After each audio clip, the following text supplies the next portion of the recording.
Que les bénédictions soient. Bienvenue sur cette communication, les échos de la thérapie, où nous parlerons aujourd'hui de la déviance des enfants et responsabilité des parents. Quelle solution pour les parents dont les enfants font cas de toute forme de déviance? Voilà un peu ce qui fera l'objet de cette communication. Restez donc jusqu'à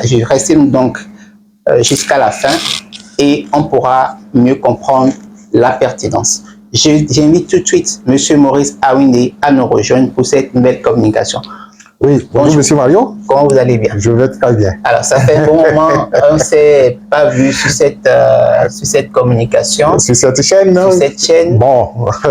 Je crois que les activités de fin d'année, les activités en cours, actuellement beaucoup plus sur le service qui est en cours de préparation, qu'ils a beaucoup... Oui, de toutes les façons, si vous ne nous voyez pas, sachez tout simplement qu'il y a un beau plat qui est en train d'être préparé. Voilà, donc je crois que le maître en a fait cas sur plusieurs communications en ce qui concerne le service de la justice divine, qui vous a certainement beaucoup absorbé. Ça nous absorbe et ça continue toujours de nous absorber, mais nous sommes en train de finir ce beau plat que nous allons venir présenter au public et je suis sûr que vous allez aimer le plat qui est en préparation. On ne va pas dévancer les faits. Dès que ce serait prêt, vous allez nous entendre. Donc, sachez que c'est pour la bonne cause que vous ne nous avez pas entendu pendant un bon moment et ce serait le meilleur à venir. Ok. Pour aujourd'hui, il est prévu donc que nous parlions un peu de la déviance sociale des enfants et responsabilité des parents. Pourquoi aujourd'hui aborder une thématique pareille? Oui, nous avons, disons, décidé d'aborder le thème de la déviance sociale et responsabilité des enfants et des parents, je voudrais dire, oui. Déviance sociale des enfants et responsabilité des parents. Je pense que j'en avais parlé entre-temps et je disais que nous allons revenir là-dessus de façon beaucoup plus approfondie parce que, vous savez, lorsque vous êtes à l'écoute des gens, lorsque votre rôle, c'est d'écouter les gens et combien de fois les gens ont besoin d'être écoutés, vous entendez toutes sortes de problèmes. Okay. Et c'est ce qui fait en fait la richesse de l'expérience. Parce que nous sommes d'horizons divers et chacun a ses préoccupations, chacun a ses problèmes, chacun a ses expériences de la vie. Et de plus en plus, il nous revient, lorsque nous écoutons les parents, lorsque nous écoutons certaines personnes, beaucoup de personnes se plaignent du fait que les enfants ne sont pas à la hauteur de ce qu'ils ont, ce qu'ils espèrent. Oui. Parce que de toutes les façons, hein, tous les parents ayant mis au monde un enfant, désirent que l'enfant soit d'une certaine probité, qu'il soit un enfant correct, qu'il réussisse sa vie de toutes les façons. Et lorsque on constate que l'enfant est en train de faire des choses hors, je vais dire sociales, oui. On s'étonne de ce que l'enfant sera après, on s'étonne de son avenir et on s'étonne de ce que, disons, ce fruit qui vient de moi, est-ce que cela me représente véritablement, est-ce que cela pourra véritablement être quelque chose que je vais affectionner par la suite. Donc, il est quand même important que nous puissions donner, nous, en tant que, je vais dire spirituel, oui. En tant que métaphysicien, qu'on puisse donc traiter le sujet oui. Et permettre aux gens de comprendre un certain nombre de choses. Parce que un mal ne se guérit qu'à partir donc de la connaissance de la cause et des origines donc qui l'ont engendré. Oui. Et dès lors qu'on comprend, on a un aperçu sur les fondements qui, en fait, ont déterminé la présence de ce sur quoi on veut épiloguer, il est beaucoup plus facile donc de trouver les solutions et encore que chaque problème porte en lui-même sa solution. Chaque problème porte en lui-même sa solution. On ne peut évoluer dans la communication sans vraiment positionner un peu, parler de ce que symbolise l'enfant dans l'éveil spirituel des enfants, des parents, puisque c'est une relation entre le parent et l'enfant. Tout à fait. Alors, comment le parent peut peut percevoir ce que symbolise son enfant pour son éveil spirituel? Ah, là, c'est une grande problématique. Hein. Je ne sais pas si ça, la seule, ça peut constituer déjà une émission quand nous allons parler du principe premier de l'enfant. Okay. Ça, peut-être, ce sera la prochaine émission, parce que ce qui détermine, nous, au niveau donc de l'Institut du Paramaksha, c'est en fait que lorsque nous voyons les choses à l'extérieur de nous, oui, nous estimons que quelque chose ne peut être sans que cela ne soit justifié. Quelque chose ne peut être sans que cela ne soit justifié. C'est ce que nous appelons le principe premier, c'est ce que nous appelons le fondement. Qu'est-ce qui fonde l'existence de cette chose-là? Donc, lorsque nous voyons l'enfant et qu'on dit c'est mon enfant, il doit y avoir un principe qu'on appelle le principe premier de l'enfant. Ça, je réserve ça pour la prochaine émission. De toutes les façons, lorsque vous êtes parent et qu'il vous arrive de mettre au monde un enfant, surtout lorsque vous en avez la totale responsabilité, parce que bon, il y a des parents qui ne sont pas encore suffisamment parents avant de l'être. Et là, peut-être, on est frustré d'avoir un enfant devant soi. Lorsque vous n'avez pas encore l'âge nécessaire, lorsque vous n'avez pas les moyens qu'il faut, et que par la suite, vous vous retrouvez subitement à être parent, oui, c'est déjà un autre cas à régler dans, disons, les faits de déviance sociale. On ne va pas aborder ce sujet-là aujourd'hui. Je voudrais tout simplement parler de parents en tant que celui qui désire avoir un enfant et qui l'a eu. Okay. Quel est votre sentiment lorsque vous désirez avoir un enfant et que l'enfant vienne au monde? Et que l'enfant, c'est-à-dire de nulle part, je dis de nulle part, bon, on va dire qu'on a porté la grossesse, on a enceinté la dame, ok, tout ça là, je suis d'accord, mais un enfant se présente devant vous et on dit c'est votre fruit. Oui. Quel est votre sentiment? Que les parents se revoient dans ce sentiment et ils comprendront tout simplement ce que représente un enfant pour un parent.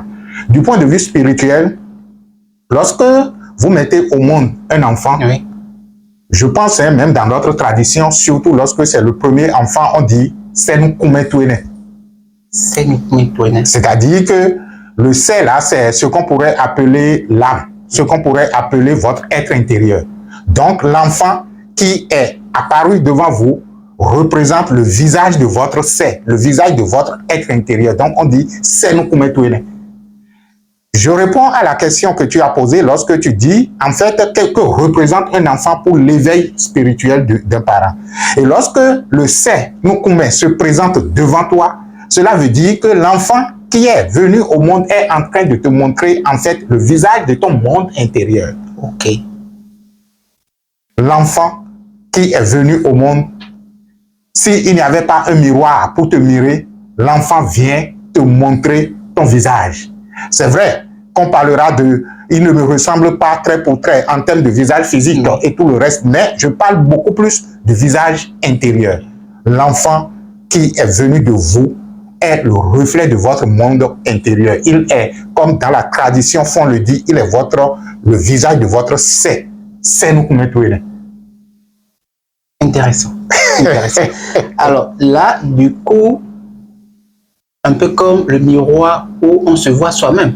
Le miroir, non, c'est au-delà du miroir. Le miroir, lorsque vous vous présentez devant le miroir, vous ne verrez que les aspects physiques de vous. Il faut une intériorisation assez élevée qui, pour que à travers le miroir, c'est bien possible, vous puissiez commencer par percevoir d'autres aspects de vous-même. C'est bien possible qu'à travers le miroir, on puisse aussi percevoir ses émotions et ses pensées. Mais là, pour le commun des mortels, lorsque je me mets devant le miroir, c'est tout simplement parce que je veux regarder mon aspect physique. Au-delà du miroir, l'enfant reflète votre monde intérieur, votre être intérieur. On va me dire, oui, est-ce que c'est seulement en regardant le visage de l'enfant que j'ai le visage de mon être intérieur? Je vous dirai, oui, regardez-le attentivement, dans ses gestes, dans ses comportements, dans ses faits et dans sa façon de vivre. Donc l'enfant nous rapporte carrément toutes nos énergies intérieures. C'est ce que nous sommes en train de dire. Ok, super. alors, dans ce cas, quand l'enfant maintenant commence des expériences de déviance, Quelles sont les expériences, par exemple, de déviance qu'on remarque généralement chez les enfants, histoire quand même de faire quand même un état des lieux pour voir maintenant comment approcher les choses? Oui, c'est vrai que, bon, de notre expérience, les cas qui nous viennent le plus souvent, et c'est ce que vous constatez déjà dans la société, et la société elle-même, je vais dire, la structure en tant que société hiérarchisée a mis en place disons, des centres ou qu'est-ce que je vais dire, des centres où dans l'administration elle-même, on s'occupe donc de ces enfants d'une certaine façon ou d'une autre. Vous allez voir par exemple qu'un parent se plaint du fait que son enfant a de mauvaises fréquentations. Oui. C'est-à-dire que dès l'âge de puberté ou dès l'âge de l'adolescence, on constate que l'enfant ne reste pas à la maison. Il est souvent en train donc, disons, de se promener avec tel ou tel groupe et on a déjà cliché ces groupes-là, par exemple, comme quoi ils fument ou bien ils prennent de la drogue, de ci ou de ça. Donc, on parlera, par exemple, on dira, mon enfant a de la mauvaise fréquentation. Et là, c'est généralement que ça peut conduire l'enfant à commencer par copier ce que ce groupe de personnes qu'il fréquente fait. Donc, il n'est pas rare de constater qu'un adolescent commence par fumer, par exemple, de la drogue. Il commence donc sur la voie de la toxicomanie. Oui. Vous voyez, les parents se plaignent de ça. Vous allez voir, par exemple, si c'est un enfant, si c'est une fille, c'est-à-dire que la mauvaise fréquentation peut l'amener donc à commencer par courir plusieurs hommes ensemble. Okay. On dira que mon enfant se prostitue. Okay. Ça peut, disons, s'élargir et finalement devenir une fille, bon, de mœurs légères. Les parents ne sont souvent pas d'accord. Le phénomène en vogue maintenant, c'est quand les gens de même sexe commencent donc par s'attoucher, puis finalement ça donne ce que nous appelons l'homosexualité, que ce soit du côté homme ou du côté femme. La plupart des parents ne digèrent pas que leur enfant soit homosexuel. Vous voyez, donc il y a tout un tas de choses sur lesquelles les parents ne sont pas d'accord dans le caractère ou dans le comportement, surtout social des enfants. Et en voilà quelques-uns. Alors, dites-nous, qu'est-ce qui peut justifier de tels comportements au niveau des enfants? Non, ce qui peut qu'ils fassent un peu l'expérience de cette déviance, qu'est-ce qui peut justifier ça? Non, disons tout simplement, qu'est-ce qui peut, normal? Qu'est-ce qui peut faire qu'un parent qui n'avait pas tel comportement voit son enfant développer tel autre comportement? Parce que le problème, c'est au-delà donc de la société qui, du fait, est composé de plusieurs facettes sociales en termes donc de comportement et d'attitude. Le problème, ceux qui vivent le plus dangereusement possible ces expériences des enfants, ce sont les parents. Ouais. Parce que dans la société, ça se noie. Il ou elle n'est pas le ou la seule enfant qui, en fait, adopte de tels comportements. Donc, dans la société, ça se noie. Mais lorsque dans une famille, on vient à constater qu'il y a un enfant qui est devenu toxicomane, par exemple, la famille vit cela de très, très, très mal. Oui, oui. Mais la société vit ça comme, bon, on en a déjà vu. Voilà encore un cas de plus. C'est un peu comme ça. Et si ça dépasse une certaine limite, c'est peut-être disons, la juridiction sociale qui va s'en servir. Peut-être que l'enfant pose des actes et il va se retrouver, disons, emprisonné, ou bien, bon, le commissariat intervient pour faire ci ou pour faire ça. Sinon, bon, ça passe comme un cas de plus. Mais au niveau de la famille, ce n'est pas un cas de plus. C'est en fait c'est-à-dire c'est une expérience douloureuse, une expérience douloureuse pour la famille. Vous ne pouvez pas savoir jusqu'à quel point un papa ou une mère voit son enfant grandir dans une, disons, dans une ligne comme quoi il fut. On va dire oui. Fumer, ce n'est pas le problème. Mais lorsque vous êtes obligé de prendre une certaine dose de stupéfiants qui, naturellement, vous met dans un état où vous posez des actes hors normes, c'est inquiétant. Oui. Ça devient inquiétant. Vous ne pouvez pas voir jusqu'à quel point c'est gênant pour un parent de voir que son enfant, homme ou femme, est homosexuel. C'est vrai que sous d'autres cieux, c'est peut-être normalisé et tout le reste. Mais chez nous, en Afrique, cela ne s'accepte pas, Bien cela sûr, ne se digère pas. bien sûr. Et notre tradition ne l'admet pas. Bien sûr. Donc, ça fait mal aux parents. Ça leur fait suffisamment mal. Mais nous sommes venus vous dire que vous allez garder votre mal en patience pour ne pas créer d'autres mots en vous. Alors, dans le sens où l'enfant est le reflet des énergies intérieures des parents, qu'est-ce que le parent peut comprendre de par cette déviance? Mais qu'est-ce que le parent doit comprendre de par cette déviance? Non, ce qu'il faut admettre d'abord, c'est justement que lorsque nous disons que l'enfant est le visage de votre monde intérieur, il faut d'abord que les parents acceptent un fait. Le fait que lorsque vous mettez au monde un enfant et que vous estimez que l'enfant, du point de vue classique, doit vous ressembler, parce qu'on dit que Dieu a créé l'homme à son image et à sa ressemblance. Donc, l'homme aussi, en créant un enfant, doit le créer à son image et à sa ressemblance. Donc, tous les parents du monde, et pour la plupart, je voudrais dire, veulent que les enfants les ressemblent. C'est notre souhait. Ouais. Et dans la plupart des cas, les défis que nous n'avons pas pu affronter, on estime que l'enfant va me ressembler et aller au-delà donc des qualités que j'incarne, de telle sorte qu'il puisse donc affronter et réussir les défis que moi je n'ai pas pu.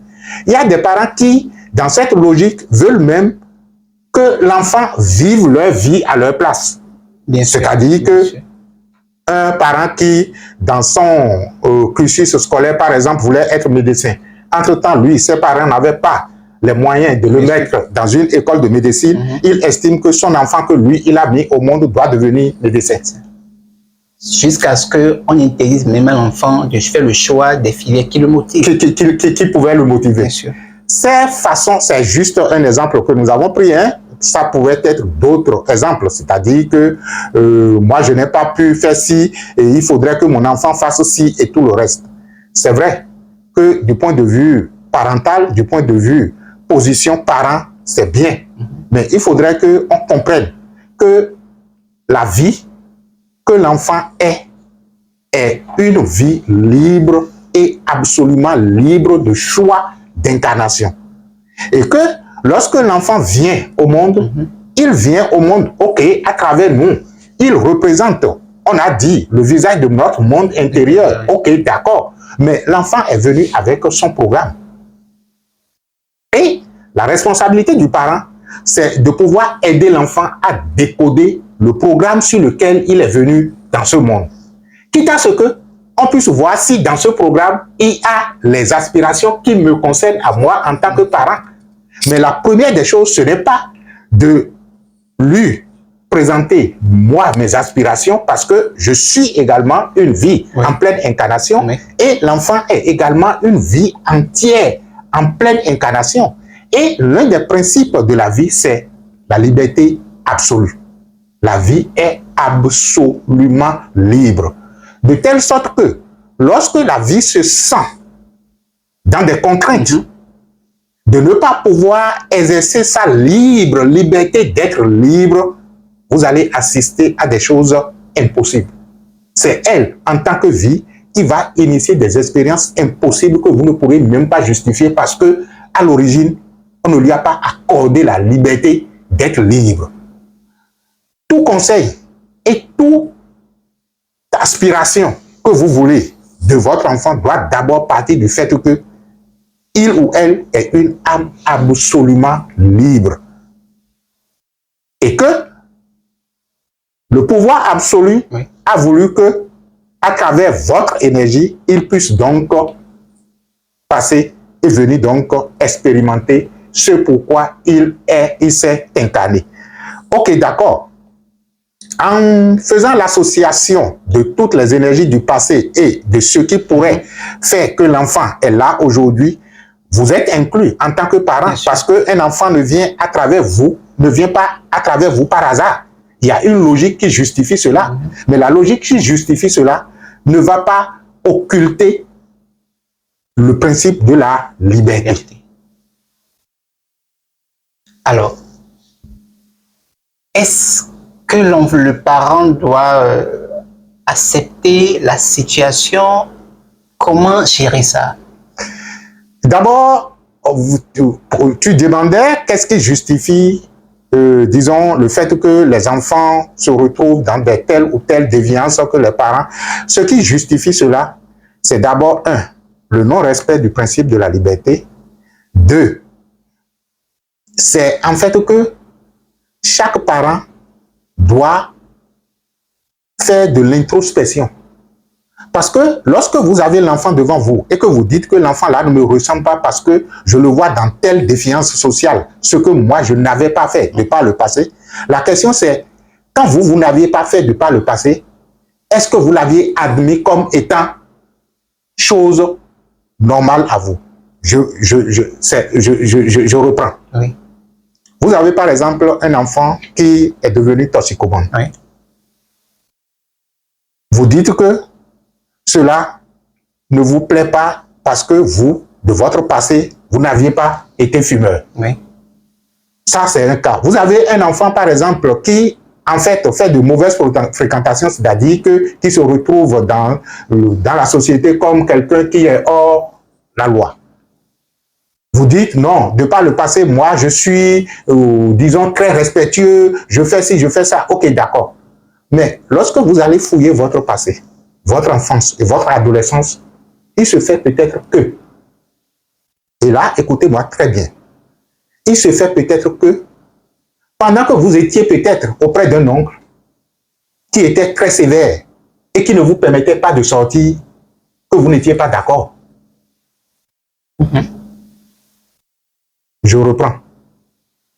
Pendant que vous étiez auprès d'un oncle, ou bien même auprès de votre papa. Parce que les gens de notre génération, bon, on avait suivi une éducation de marteau et Là, il faut faire doucement. Hein. Mais quand papa vient à la maison, on se range. Bien sûr. Il suffit tout simplement qu'on entende le bruit de la mobilette d'entretemps là, et puis bon, ce qu'on n'a pas nettoyé, entre-temps, on nettoie la partie qui n'était pas balayée, il faut balayer et tu disparais en même temps. C'était en fait ça. Mais pendant qu'on nous faisait vivre cela, est-ce que nous étions d'accord? Donc aujourd'hui, si nous mettons au monde un enfant qui ne respecte pas cette imposition en tant que parent et qui, dans la mesure du possible, se donne la liberté de sortir comme il veut et que dans cette sortie, il se retrouve à être dans de mauvaises compagnies, on dira non, il ne me ressemble pas. Mais il me ressemble. Il me ressemble dans la mesure où, pendant que je ne faisais pas ça, je n'étais pas d'accord. Donc, il est venu maintenant me montrer que le temps est venu afin que cette énergie en moi soit libérée. Bon, là, un pouce. Et ça dit que si je fais le bilan de ma vie passée à aujourd'hui et que sur certaines expériences que j'ai pas réalisées, j'ai pas expérimenté, j'aurais aimé quand même les réaliser et que les circonstances du passé n'ont pas permis de les exprimer, cet enfant va les révéler. Ah oui, justement. C'est pourquoi nous avons dit que ça représente son visage. Il est le visage de votre monde intérieur. Wow. Il est le visage de votre monde intérieur parce que les énergies non accomplies en vous passent à travers lui pour pouvoir s'accomplir. Et là, c'est là qu'intervient votre responsabilité en tant que parent. Parce qu'il ne suffit pas seulement de dire, non, je lui ai fourni tous les soins qu'il faut, j'ai fait ci, j'ai fait ça, et pourtant voilà ce qu'il est devenu. Non, vous avez mis du matériel à sa disposition. Mais vous n'avez pas mis en place un accompagnement spirituel pour permettre donc de libérer ces énergies que vous avez emmagasinées en vous, afin que ces énergies ne le perturbent pas. Je vais dire en fait que l'enfant se trouve à un moment donné possédé par nos propres énergies. Nos propres démons. On va dire oui. En notre temps, est-ce qu'on parlait de l'homosexualité? Je n'étais jamais tenté par... Non, ce n'était pas ça. Est-ce que vous n'aviez pas, par exemple, des désirs sexuels non assouvis? Que chacun se questionne. Et que nous soyons suffisamment responsables pour comprendre que si aujourd'hui la société va mal et que nous estimons que ça ne va pas à la hauteur, à la mesure de ce que nous aurions souhaité, mais c'est nous qui avons produit cette société. Ou bien, sûr, nous sommes d'un certain âge. Une génération donne naissance à une autre. Mais quelle est cette histoire où, lorsque une génération donne naissance à une autre, la génération mère commence donc par critiquer la génération naissante pour dire qu'elle est une génération de ci ou de ça ou de ça. Elle est venue d'où? Elle est venue de nous. Ou du moins, nous sommes venus de nos pères. Bien sûr. Donc, nos parents n'ont pas le droit de dire que nous sommes devenus autre chose que ce qu'ils étaient. Nous sommes le prolongement de ce qu'ils étaient justement. Et la génération qui est en train de monter maintenant est naturellement le produit de ce que nous étions. On va dire oui, ok, d'accord, on n'était pas aussi, oui, on n'avait pas le contexte idéal pour révéler tout ce que nous étions. Et au fur et à mesure de l'évolution du temps, les contextes favorisent ce qui entre-temps n'était pas révélé pour être révélé tout simplement. Aussi bien en bien qu'en mal. Ce qui est bien, nous le prenons. Mais ce qui est mal, on dit ce n'est pas de nous. C'est bel et bien de nous. Mais dans le même temps, on voit les enfants accomplir des caractères, des prouesses que le parent aurait aimé réaliser en temps. Oui, justement. En temps, mais que cet enfant l'accomplit totalement. Et on est émerveillé. Oui, ça c'est quand c'est du bien. Oui ou bien non. Bien sûr. Donc, autant, en fait, la vie ne connaît pas le bien ou le mal. Elle est tout simplement. Et nos désirs les plus profonds sont en train d'être accomplis. Okay. Si cela ne s'accomplit pas dans cette génération, cela va s'accomplir dans d'autres générations. Encore que dans le processus d'incarnation et de réincarnation, nous sommes encore les mêmes personnes qui sont en train d'aller et de revenir. Donc, ce qui n'a pas pu être accompli, il y a de cela une centaine d'années, pendant qu'il était l'arrière-grand-père, quand il est venu à travers toi aujourd'hui, c'est normal qu'il vienne avec une autre perspective. Parce qu'il a au moins foulé le sol du monde de lumière et a acquis d'autres expériences qu'il est venu donc démontrer. Alors, face donc au cas de déviance, quelle serait alors l'attitude, la solution pour les parents face à cette situation? Oui, la solution, c'est tout simplement de retourner à la source. De retourner à la source lorsque vous avez des enfants qui sont dans des cas de déviance sociale, lorsque vous avez des enfants qui ont des comportements que vous n'appréciez pas, lorsque vous avez des enfants qui ont des caractères que vous n'appréciez pas, il faut tout simplement, lorsqu'il est certifié que l'enfant est véritablement de vous, parce que ça, c'est encore un autre débat. Certifié. Ça, c'est encore un autre débat parce que beaucoup de choses se passent maintenant dans les familles. Hein. Vous avez des enfants sous votre toit que vous n'êtes jamais sûr que c'est le bon. Là, c'est un peu compliqué et ce serait très difficile à gérer. Donc, je parle des cas où la certitude est avérée que l'enfant est véritablement de vous et que vous avez en face de vous sa maman. Si le papa et la maman continuent toujours de se parler et sont toujours ensemble, le problème est beaucoup plus facile à régler. Parce que voilà les deux énergies qui se sont mises ensemble et qui ont permis à cette âme-là de s'incarner. Oui. Si les deux énergies sont encore là, c'est la meilleure chose à faire. Mais si, entre-temps, les deux ne sont plus ensemble, ou bien que même quelqu'un est déjà décédé, une seule personne peut jouer le rôle des deux, en s'incarnant, en se représentant être aussi bien le sexe masculin que le sexe féminin, ayant permis donc l'incarnation de cet enfant-là. Donc, le travail à faire, lorsque je parle, si les deux sont ensemble, que vous soyez ensemble ou que vous ne soyez pas ensemble, et que vous puissiez donc faire le travail ensemble ou individuellement séparés, tant mieux. C'est tout simplement de considérer l'enfant comme étant une émanation de vous. Il n'y a pas à rejeter quelque partie que ce soit de cette émanation. Parce que dans les familles, généralement, quand c'est mal, la maman dit que c'est du côté père, et quand c'est le papa dit que ça là, que c'est de la famille, et ça vient de sa famille maternelle, et tout le reste. On dit ça là, c'est suite à moi tu as pris ça. C'est une fuite de responsabilité. Parce que même si c'est de chez sa maman qu'il a pris ça, vous êtes déjà, les deux énergies se sont déjà fusionnées pour donner ce que vous avez devant vous. Okay. Donc, il n'y a plus de c'est chez ta maman, c'est chez ton papa. Il y a tout simplement que les deux énergies sont ensemble. Et vous ne pouvez pas isoler l'un et travailler sur l'autre. Donc, vous considérez l'enfant comme étant un processus venant de vous, intégralement et absolument, vous représentant devant vous. Et voilà qu'il a des comportements ou des caractères ou disons un statut que vous n'appréciez pas. Le premier travail à faire, c'est donc de commencer par retrouver votre responsabilité absolue dans le fait que vous avez mis au monde un enfant qui a ce caractère-là. Donc, lorsque vous reconnaissez votre responsabilité, que c'est vous qui l'avez mis au monde, la totalité de l'enfant, esprit, âme et corps, ça c'est une façon de parler en termes d'énergie, c'est que vous commencez par avoir, je voudrais dire par avoir, Oui. votre pouvoir de création. Parce que il est toujours démontré que aucune créature ne peut être plus puissante que le Créateur. Bien sûr.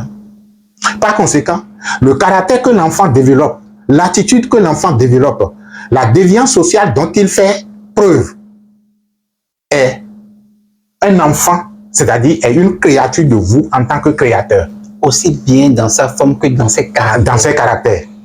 Et lorsque vous percevez cette responsabilité, le travail spirituel consiste maintenant à rechercher cela en vous, avant que cela ne soit à l'extérieur.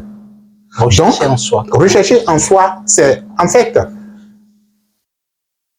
je dirais que c'est une façon d'être. Une prise de conscience. C'est une façon d'être qu'il faut cultiver lorsque vous voulez, disons, vous éveiller à votre pouvoir intérieur. Lorsque vous fermez les yeux et que vous commencez par questionner votre monde intérieur qui est aussi vaste que l'univers, vous y trouverez aussi bien du bon que du mauvais. Donc ce mauvais qui est apparu devant vous et qui a pris par vous pour se manifester ainsi, se retrouve donc en vous. Et lorsqu'il se retrouve en vous, vous devez commencer donc par percevoir que, en fait, ce n'est qu'une portion d'énergie dans la vaste étendue d'énergie que vous êtes. Okay. Par conséquent, lorsque je suis plus vaste et que toi, tu n'es qu'une petite portion en moi, ce que je suis de plus vaste est déjà plus grand que toi. Oui. Ça, c'est le deuxième niveau de prise de conscience après la responsabilité. Et lorsque vous en venez là, toutes les autres méthodes de travail que nous pourrions vous suggérer marchent à travers, par exemple, le travail sur le sang, c'est-à-dire que puisque l'enfant représente votre sang, donc vous commencez donc par travailler sur votre sang. Pour ceux qui sont avec nous il y a longtemps, oui. La formation La vérité du sang, le livre La vérité du sang pourrait beaucoup vous aider à comprendre comment travailler sur son sang. Lorsque vous travaillez sur votre sang, le sang que l'enfant porte, vous pourriez favorablement modifier les choses. N'allez surtout pas imposer à l'enfant pour dire « tu ne dois pas être ci, tu ne dois pas être ça ». Il est déjà ci. Et s'il est déjà ci, le premier niveau de réussite dans cette histoire, c'est quand vous allez commencer par retrouver votre équilibre pendant que l'enfant n'a pas encore changé. Ok. Je reprends. Si vous avez véritablement entrepris un travail spirituel pour améliorer les choses, peut-être que ça ne va pas s'améliorer dans cette incarnation-ci, mais vous auriez eu le privilège d'avoir travaillé sur quelque chose en vous que vous n'aimez pas. Donc, quand vous allez commencer par être en paix avec vous-même, pendant que l'enfant continue toujours d'être ce qu'il est, là, vous avez amorcé la voie donc de l'éveil et de la transformation des choses. Tout le reste, ce sera peut-être tel rituel, telle pratique ou tel autre pour pouvoir améliorer les choses. Mais je vous donne la ligne générale parce que tous les cas ne sont pas les mêmes. Les cas sont spécifiques. Et lorsque vous êtes en face des cas spécifiques, il faut des méthodes spécifiques pour pouvoir régler ces choses-là. Encore que dans la lignée de votre famille, on ne sait jamais. Qu'est-ce qui s'est passé? On ne sait pas. Donc, vous allez travailler sur votre temps. Vous allez travailler sur la lignée familiale. Vous allez travailler pour la postérité à travers le sang. Même si une partie de la postérité est déjà devant vous. Alors, prenons, c'est vrai, il y a des cas spécifiques, mais restons dans un cas général. Lorsque je dois travailler, par exemple, avec la vérité du sang, sur un aspect de l'enfant, est-ce qu'au cours de la pratique, je ramène cette expérience dans le rituel? Non, au fait, le travail consistera tout simplement à purifier votre sang de cette énergie-là, okay, de cet égrégore-là. Spécifier l'énergie. Oui, et je voulais, en termes, disons, banal, je vais dire, c'est comme si on vous demande de soustraire cela de votre sang. Okay. Et de le jeter où, c'est à vous de savoir. De toutes les façons, les méthodes qui vous seront conseillées lorsque vous avez des cas comme ça, à la suite, peut-être, il nous arrive, lorsque des choses comme ça arrivent, qu'on soit obligé de consulter d'abord l'oracle pour voir de façon spécifique comment traiter le cas. Vous voyez? Et je pense que on fera... entre-temps, on avait décidé quand même de faire des études de cas où on prend peut-être tel cas qu'on vient exposer pour dire voilà les solutions qui sont apportées et tout le reste. Tout ça est resté toujours en chantier, mais on verra bien. De toutes les façons, tout est possible. Mais restons un peu dans une démarche qui puisse aider, disons, l'internaute qui nous suit. Lorsque il doit, par exemple, transfigurer la situation, il a spécifié l'énergie au cours du rituel. Oui. Et il veut le transformer. Est-ce que, par exemple, on peut le conseiller, par exemple, de le transformer en lumière et bénédiction? Ah oui, justement, justement parce que toutes les énergies, hein, quelle que soit leur forme, viennent de la lumière et retournent à la lumière. Donc, dans le processus du travail, il suffit tout simplement donc de chercher à désintégrer cette énergie dans la source créatrice de tout pour que de la source, elle ressorte pour pouvoir donc être vie et lumière. Alors, autre chose à compléter, je crois que nous sommes à la fin de cette communication et vos commentaires seront très utiles, vos questions seront très utiles. N'hésitez pas à les laisser en commentaire, ça nous permettra toujours de revenir là-dessus. Pourquoi pas d'en faire carrément une autre communication? Pourquoi pas? Et nous sommes là également sur cette chaîne. Nous pouvons vous écouter. Nous avons mis en place un service d'écoute et de conseil qui nous permet de vous écouter et de vous proposer donc des solutions. J'avais déjà, disons, on avait déjà fait une capsule ou des capsules sur sur ce service-là. Nos oreilles sont ouvertes. Nous vous écoutons. Et nous vous proposons des approches que vous n'aviez pas explorées de par le passé, c'est-à-dire la résolution des problèmes par vous-même à partir de votre monde intérieur. Parce que nous sommes totalement convaincus que l'extérieur n'est que l'image de votre intérieur. Alors, est-ce à dire que les personnes qui nous suivent et qui ont peut-être certaines expériences douloureuses par rapport à la thématique qu'on vient de traiter peuvent vous contacter pour conseil et orientation? Oui, ils peuvent contacter le secrétariat pour ne pas dire après que je ne réponds pas. Okay, pour donc avoir des orientations sur tel ou tel service et pourquoi pas pour pouvoir donc avoir des conseils à pouvoir donc améliorer les choses. Parce que lorsque votre vie s'améliore, c'est la nôtre également qui s'améliore parce qu'il n'y a qu'une seule vie. Elle est une et universelle. Et nous sommes appelés à conduire l'humanité dans le sens que collectivement nous avons choisi.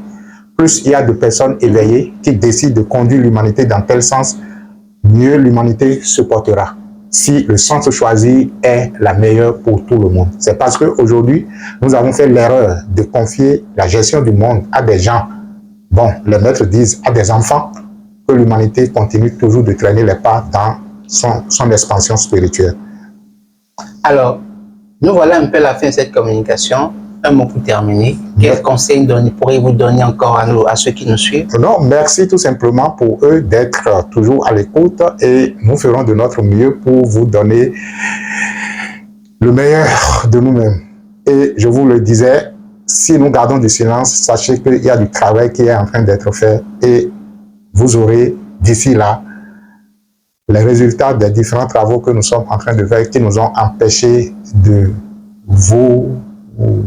d'animer cette chaîne et de vous faire parvenir, disons, des communications comme vous l'aimez. Mais nous sommes en train de reprendre comme ça, comme vous le constatez. Mario, vous promettez? On est engagé pour ça. On est engagé pour ça. Alors, merci à vous de nous suivre. N'hésitez pas à liker, à partager et surtout, laissez-nous en commentaire ce que vous en pensez. si vous avez d'autres suggestions, n'hésitez pas à nous le faire savoir. Proposez-nous aussi des thèmes si vous estimez qu'il est bon d'aborder tel sujet. Bien sûr. Et merci. Je crois que vous allez retrouver aussi le numéro du secrétariat dans la description pour tout besoin par rapport à une préoccupation particulière. Merci à vous et que les bénédictions soient.